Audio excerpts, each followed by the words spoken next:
Hey guys, part 2 of the video regarding the Stampin' Blends and the retiring stamp sets, Wonderful Moments and Beautiful You. The last one that I was coloring on the Whisper White, I just added the blue down there, and this is how this looks compared to the one using just the markers.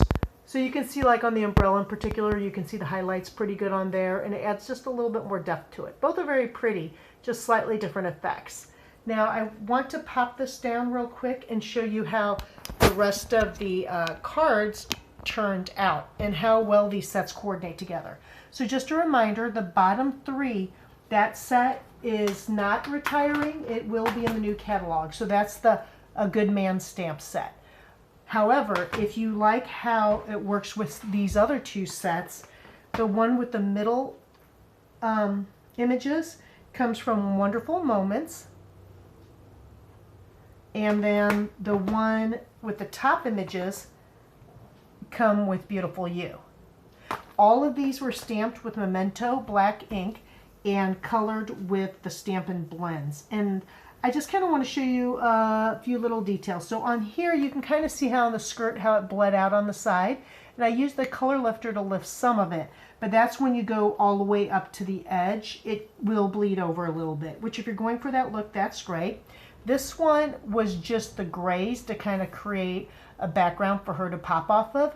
And it looks really cool if you place it on, you know, different card stocks, or you could even layer it to where it was something like this, or even the opposite would look cool if it was matted, just to show you some colors. And I tend to play around with different mats whenever I am doing right before I finish my cards or my scrapbook pages to complete them. This one here I love. I had fun. And I mixed a bunch of the different blends to get the sky and the ocean how it was. But you could easily do it with just, you know, a couple different colors.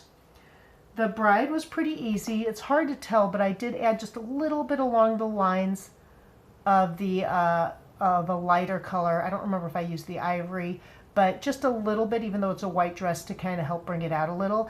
And I used a couple different yellows on her hair. The balloons I had fun with, you saw that one. And this lady, for her red hair, that was just the Cajun craze, the dark and the light used in her hair, and I think it's beautiful. Here's this one. And here's another background that I did. Now on this one, I started with the sand first, and then I did my sky. The sky was pretty easy. And then I did the ocean down here, like the ocean water there. And this one here of the day I'd given the kiddo a piggyback ride. So on a different day, I'll show you how to do backgrounds, but I just wanted to show you all of these cards. Be sure to check out the retirement list, and don't forget to use the new hostess code TYCAB36N. And you'll go to my Stampin' Up website, amikowesterfield.stampinup.net, click on shop, and then you should be able to pull up the last chance list there. All right, next Friday I'm doing the drawing, Friday, May 1st, 2 drawings. The April drawing is going to be 2 because of the retirement list. I wanted to get that first workshop order in there to make sure everybody's orders went through before things retired. And because of that, you guys have a chance to win 2 different drawings, so that's pretty cool. And the April drawing is going to rock, the one from the beginning of the month especially, because that was more weeks. And I mean, the last one's great. Odds are good because it's just a week left or so, 8 days maybe, something like that.